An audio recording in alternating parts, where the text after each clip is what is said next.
एक नए video lecture में आप सभी का बहुत बहुत स्वागत है। मैं हूं आलोक वर्मा।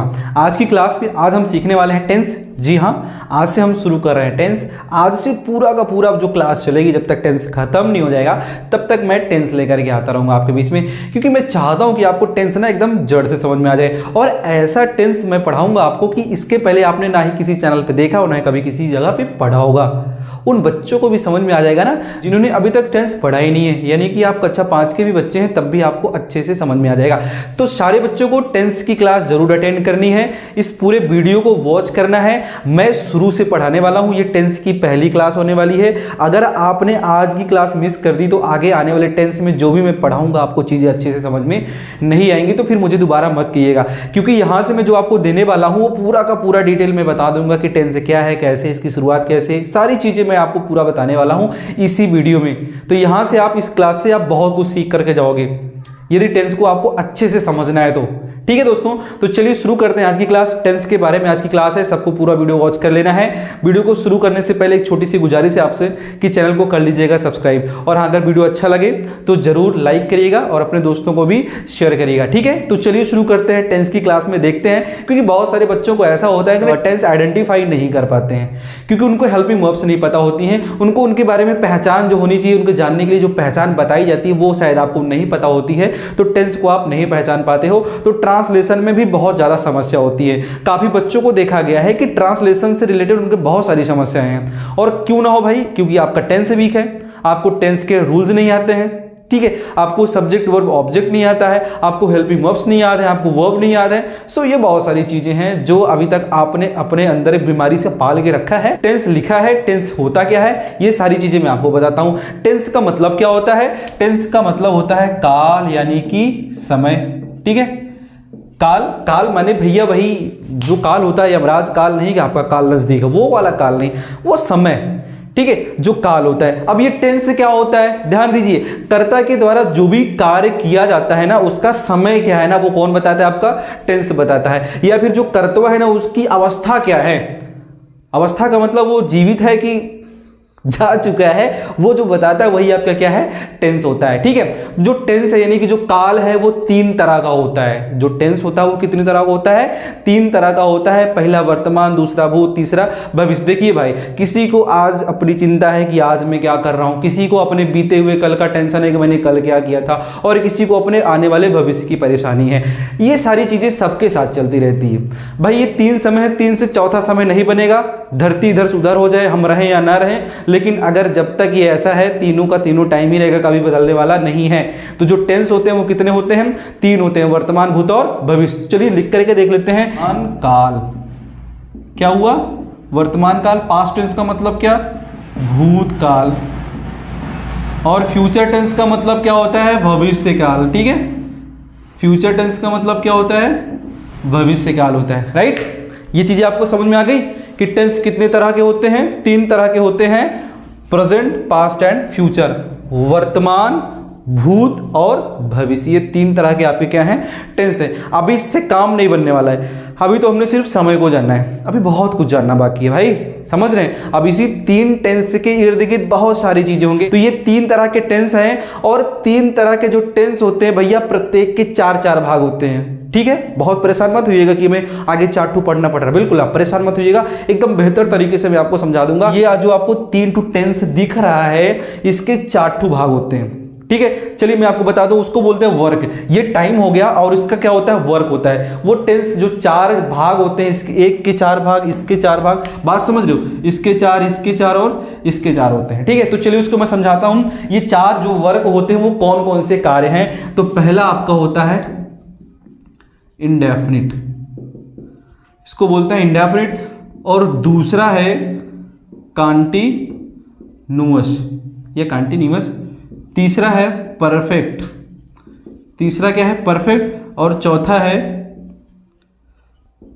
Perfect continuous. ये 4 आपको कार्य दिख रहे होंगे, यानी कि एक चीज आप इसको बहुत अच्छी से बारीकी से समझ लीजिए कि भैया यदि प्रेजेंट में इंडेफिनिट है तो पास्ट का भी इंडेफिनिट होगा, फ्यूचर का भी इंडेफिनिट होगा। एक चीज और मैं इसको अच्छे से आपको समझा देता हूं, ध्यान दीजिएगा। समय बदलता है, क्या बदलता है? समय बदलता है, लेकिन कार्य नहीं बदलता है। समझ में आया? नहीं समझ में? चलिए ठीक है, मैं और बता देता हूं। जैसे मैं अभी पढ़ा रहा हूं, अभी मैं क्या कर रहा हूं? पढ़ा रहा हूं। तो मेरा समय क्या है? वर्तमान का है। मेरा समय क्या है? वर्तमान में मैं क्या कर रहा हूं? पढ़ा रहा हूं। काम किस बात का चल रहा है? पढ़ाने का। वर्क क्या है? पढ़ाने का है। और अभी समय क्या है? वर्तमान का। अभी ये बात मैं कल बताऊंगा तो क्या हो जाएगा? मैं पढ़ा रहा था, लेकिन काम वही काम हो रहा है, पढ़ाने का काम ही तो हो रहा है। देखिए, इसको और थोड़ा अच्छे से समझाने, थोड़ा और डीपली इसको बताऊं तो, जैसे मेरा अभी समय क्या है? पढ़ाने का। मैं क्या कर रहा हूं?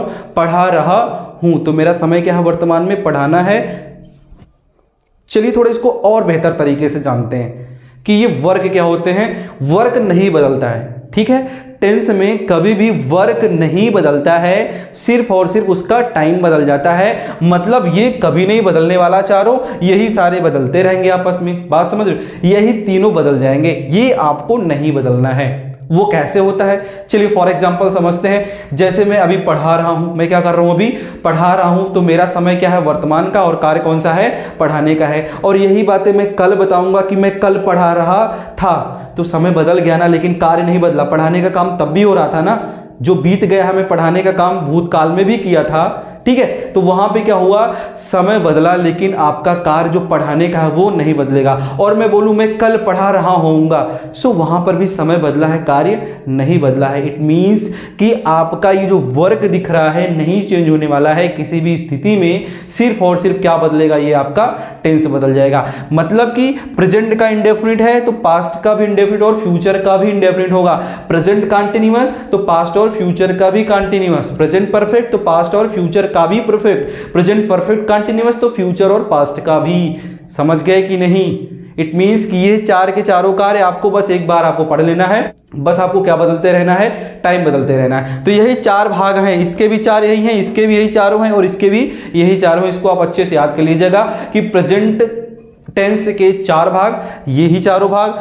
पास्ट टेंस के चार भाग बिल्कुल यही, और फ्यूचर टेंस के भी चार के चार भाग यानी कि वर्क बिल्कुल यही होते हैं। इनमें कोई परिवर्तन नहीं होना है। आई होप कि ये चीजें आपको समझ में आ गई होंगी। जैसे दाल बिना नमक के अधूरा, वैसे आपका टेंस बिना हेल्पिंग वर्ब के अधूरा। जी हाँ दोस्तों, आपको हेल्पिंग वर्ब याद करना ही पड़ेगा। और हेल्पिंग वर्ब का काम ही यही है भाई कि वो जो टेंस है, वो जो वाक्य है, उस वाक्य का जो कर्ता है, उस कर्ता का जो कार्य है वो कौन से टाइम में हो रहा है, उसी से पता चलेगा कि वर्ब वो प्रेजेंट, पास्ट और फ्यूचर की है। हेल्पिंग वर्ब से तो पता चलेगा। तो चलिए देखते हैं कि ये कौन कौन सी हेल्पिंग वर्ब्स कौन कौन से टेंस के हैं, ठीक है। सबसे पहले देख लेते हैं, ये है टेंस आपका, ये है वर्क आपका, ये है हेल्पिंग वर्ब्स। टेंस में हम 3 टेंस लिख दिए हैं, ठीक है। आपको 3 टेंस दे दिया गया है। उसके बाद इनकी ये 4-4 भाग दे दिया गया है। और यहाँ पे आपकी हेल्पिंग वर्ब्स और साथ ही साथ उसके पहचान, हिंदी में पहचान, ठीक है। तो सबसे पहले क्या है? Present tense. प्रेजेंट टेंस के 4 भाग होते हैं, इंडेफिनिट, कंटीन्यूअस, परफेक्ट और परफेक्ट कंटीन्यूअस। यदि वाक्य प्रेजेंट इंडेफिनिट है तो उस वाक्य की सहायक क्रिया होगी। कैसे पहचानेंगे भाई? तो सहायक क्रिया डू डज होगी। और हिंदी में कैसे पहचानेंगे?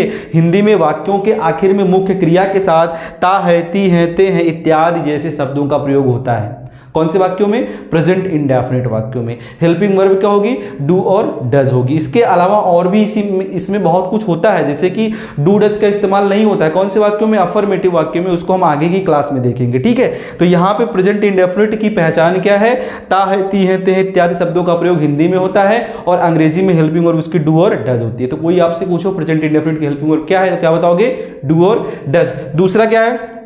कंटीन्यूअस है। प्रेजेंट कंटीन्यूअस की helping verb is, am, are है, ठीक है। क्या है? इज, एम, आर है। और हिंदी में इनकी पहचान क्या है? मुख्य क्रिया के साथ रहा है, रही है, रहे हैं इत्यादि जैसे शब्दों का प्रयोग होता है। तो हिंदी में पहचान ये है। और अंग्रेजी में पहचान कैसे करोगे? उसकी हेल्पिंग वर्ब से। और हेल्पिंग वर्ब क्या है? इज, एम, आर है। प्रेजेंट परफेक्ट देख लेते हैं, इसकी सहायक क्रिया हैज और हैव है। और हिंदी में इनका पहचान क्या होगा? मुख्य क्रिया के साथ चुका है, लिया है, दिया है, खाया है, पिया है इत्यादि की, मतलब कोई काम खत्म हो चुका होता है तो वहां पे हम परफेक्ट टेंस का यूज करते हैं। तो प्रेजेंट परफेक्ट की हेल्पिंग वर्ब क्या होती है? हैज और हैव। उसके बाद प्रेजेंट परफेक्ट कंटीन्यूअस, मतलब उसमें ऐसे कार्य होते हैं जो किसी निश्चित या अनिश्चित समय को दर्शाया जाता है। और उसके बाद रहा है, रही है, रहे इत्यादि जैसे शब्दों का प्रयोग होता है। तो हेल्पिंग वर्ब क्या होती है? प्रेजेंट परफेक्ट कंटीन्यूअस की हैज बीन और हैव बीन होता है, ठीक है। पास्ट टेंस है, पास्ट इंडेफिनिट है। पास्ट इंडेफिनिट की सहायक क्रिया डिड होती है। और इनके हिंदी में पहचान क्या है? लिया, दिया, खाया, पिया इत्यादि। जैसे था का भी प्रयोग आपको देखने को मिलेगा। तो प्रेजेंट तो पास्ट इंडेफिनिट की सहायक क्रिया क्या होती है? डिड होती है। पास्ट कंटिन्यूअस की हेल्पिंग वर्ब वॉज और वर होगा। और हिंदी में इनकी पहचान क्या है? मुख्य क्रिया के साथ रहा था, रही थी, रहे थे इत्यादि जैसे शब्दों का प्रयोग जिन वाक्यों में दिखाई दे तो आप तुरंत देख के समझ जाइए कि यह वाक्य पास्ट कंटिन्यूअस का है। और अंग्रेजी में वॉज वर लिखा है तो आप आसानी से पहचान लीजिएगा उसे। उसके बाद पास्ट परफेक्ट है। पास्ट परफेक्ट की सहायक क्रिया इसकी हैड होती है। और हिंदी में पहचान क्या है? आपके बीच में दिया मैंने, चुका था, चुकी थी, चुके थे, लिया था, दिया था, खाया था, पिया था। कहने का मतलब जो काम एकदम से समाप्त हो जाता है, पूर्ण रूप से परफेक्ट तरह से खत्म हो जाता है, उसको टेंस बोलते हैं परफेक्ट वाला। और पास्ट परफेक्ट की सहायक क्रिया क्या होती है? अंग्रेजी में हैड होता है। उसके बाद क्या है? Past perfect continuous. Past perfect continuous की सहायक क्रिया हैड बीन होता है। और इसकी हिंदी में पहचान क्या है? किसी समय को दे दिया जाएगा, जैसे कि एक निश्चित समय हो सकता है, एक अनिश्चित समय भी होता है जहां पे सिंस और फॉर का यूज होता है। ठीक है, आगे हम पढ़ेंगे। तो उसके साथ समय के साथ रहा था, रही थी, रहे थे इत्यादि शब्दों का प्रयोग यहां पर भी होता है। फ्यूचर इंडेफिनिट की हेल्पिंग वर्ब बिल और सेल होता है। और इसकी पहचान क्या है? गा, गी, गे, खाऊंगा, पीऊंगा, रहूंगा, जाऊंगा। ठीक है, ये सारे के सारे शब्द क्या होते हैं? फ्यूचर टेंस के होते हैं। पहचान उसकी इसी की है। और उसके बाद हेल्पिंग वर्ब फ्यूचर इंडेफिनिट का बिल और सेल होता है। फ्यूचर कंटीन्यूअस की सहायक क्रिया क्या? विल भी और सेल भी। और इसकी हिंदी में पहचान क्या होता है भैया? रहा होगा, रही होगी, रहे होंगे इत्यादि जैसे शब्दों का प्रयोग इसमें आपको देखने को मिलता है। उसके बाद फ्यूचर परफेक्ट टेंस है। फ्यूचर परफेक्ट की सहायक क्रिया बिल हैव और सेल हैव होती है। क्या होता है? बिल हैव और सेल हैव होता है। और इसकी हिंदी में पहचान आप क्या देखोगे? चुका होगा, चुकी होगी, लिया होगा, दिया होगा, खाया होगा, पिया होगा, ये सारे शब्द आपको जहां पे देखने को मिले तो आप तुरंत जान जाइएगा कि यह वाक्य कौन से टेंस का है? फ्यूचर परफेक्ट टेंस का है। हेल्पिंग वर्ब बिल हैव और सेल हैव होगा। सबसे आखिर में future perfect continuous. Future perfect continuous की सहायक क्रिया होती है बिल हैव बीन और सेल हैव बीन। ठीक है, जैसे ये है बिल्कुल वैसे ये भी है, बशर्ते इसमें सहायक क्रिया चेंज होगी, बाकी काम बिल्कुल ऐसे ही होगा। इट मींस कि समय बदल जाएगा, कार्य नहीं बदलेगा। मतलब कि किसी समय के साथ रहा होगा, रही होगी, रहे होंगे इत्यादि शब्द आपको जहां पे दिखाई दें तो वो टेंस कौन सा होगा? फ्यूचर टेंस होगा। और फ्यूचर टेंस में कौन वाला होगा भैया? फ्यूचर परफेक्ट कंटीन्यूअस टेंस का होगा। तो आई होप ये सारी चीजें आपको समझ में आ गई होंगी। तो इस वीडियो के माध्यम से मैंने यही बताने की कोशिश किया है कि आपको टेंस में क्या क्या सीखना है, क्या शुरू से पढ़ना पड़ता है। ठीक है, आपको क्या बता दिया? हेल्पिंग वर्ब बता दिया, टेंस के टाइप्स बता दिए, टेंस के पार्ट बता दिया। अगले वीडियो में आप सीखेंगे कि प्रेजेंट इंडेफिनिट का ट्रांसलेशन हम सीख जाएंगे। ठीक है, तो अब स्टेप बाय स्टेप चलते हैं। चैनल को सब्सक्राइब कर लीजिएगा, तभी आप अच्छी अच्छी वीडियो पाएंगे। और टेंस को अच्छे से पढ़ना है तो यहीं अच्छे से आपको पढ़ाई मिल जाएगी। ठीक है दोस्तों, मिलते हैं नेक्स्ट वीडियो में। All the very best.